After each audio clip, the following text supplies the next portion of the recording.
Tom Robinson, 19 years old. His friends called him Speedy. He'd earned the nickname. He always drove too fast, and that's what caused the accident.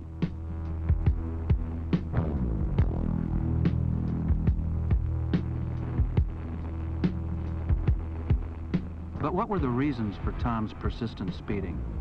What motivated him? What events led up to this tragic ending?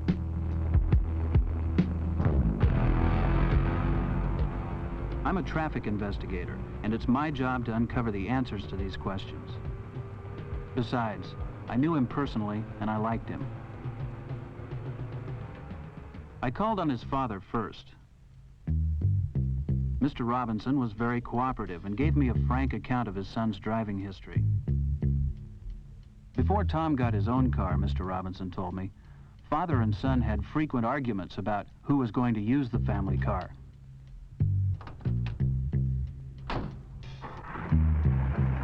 I gathered that Mr. Robinson himself was a pretty skillful driver, but aggressive and impatient behind the wheel.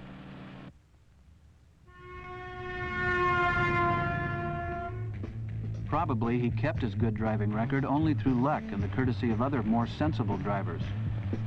I wondered how many of Tom's earliest attitudes toward driving and taking chances might have come from watching his own father. Then, with Mr. Robinson's help, Tom had been able to get a car of his own. He acted as if his whole life had led up to this moment. I remember I felt pretty much the same way about my first car. In spite of his own reckless driving habits, Mr. Robinson made it a point to urge his son to drive carefully and to observe all the traffic rules.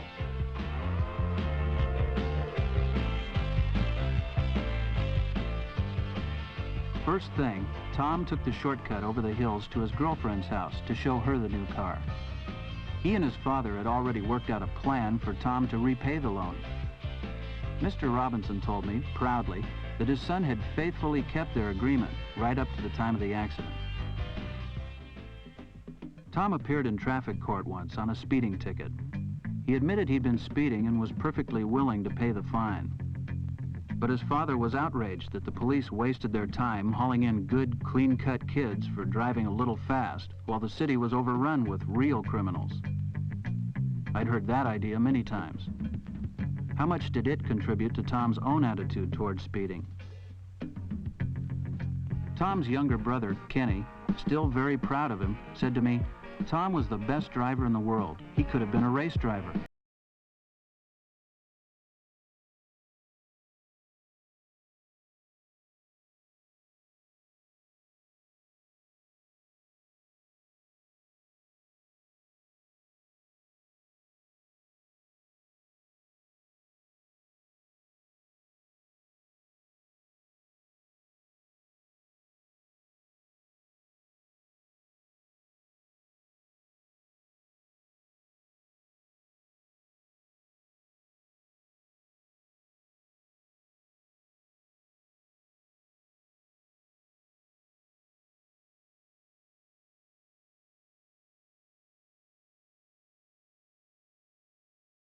Of Tom's teachers. I learned that he was popular with his fellow students, although he wasn't particularly active in school affairs. The teachers agreed that he was conscientious and responsible. He was a good student, though not brilliant, and he usually showed good common sense. I made it a point to talk with some of Tom's friends. In his desire to be accepted, Tom always seemed to be trying to impress them with his driving. He sure could handle a car, they told me. But there was no doubt they thought he was a pretty wild driver. Once Tom found that he'd earned his friends' admiration, he was anxious to keep up his reputation for fast driving. His girlfriend Carol told me that she liked riding with him. But I never realized what could happen, she told me. We always had such a great time.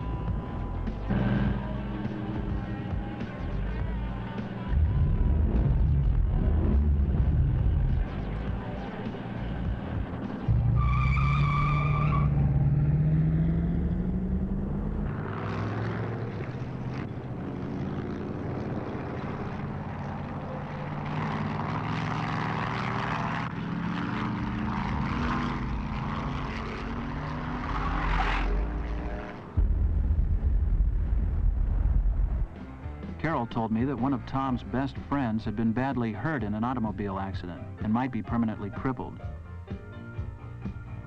But Tom's attitude seems to have been the usual one. It can't happen to me. And his reckless speeding continued. His confidence in his own skill at the wheel increased, and he grew more and more impatient with anyone who got in his way. He took more chances than ever.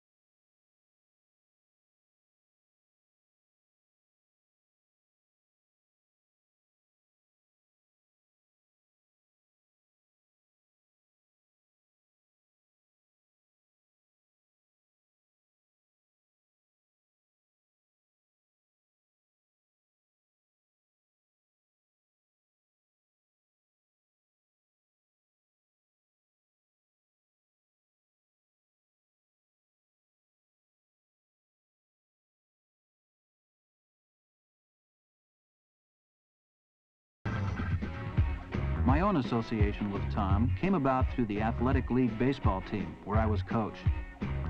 Tom's doctor had reported to me that he was in good physical shape and that his eyesight and reflexes were excellent. Only a few days before his accident, he tried out for first base. He was always likable and conscientious, but his playing was erratic and he just couldn't handle the position. I've often wondered if this failure might have upset him so much that he unconsciously tried to compensate for it in other ways. Perhaps it was one more factor in his compulsion to speed. Tom had a part-time job after school in a local drugstore. His employer told me that he was a dependable worker, friendly and polite.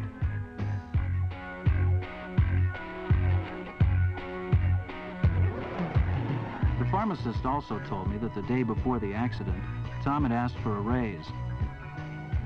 He had had to turn him down. Tom seemed unusually disappointed, he thought. He needed the extra money for his car insurance. Then, the following day, Tom drove Carol home after school and headed over the hills again on his way to work.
His own history and personality were different from his brother's.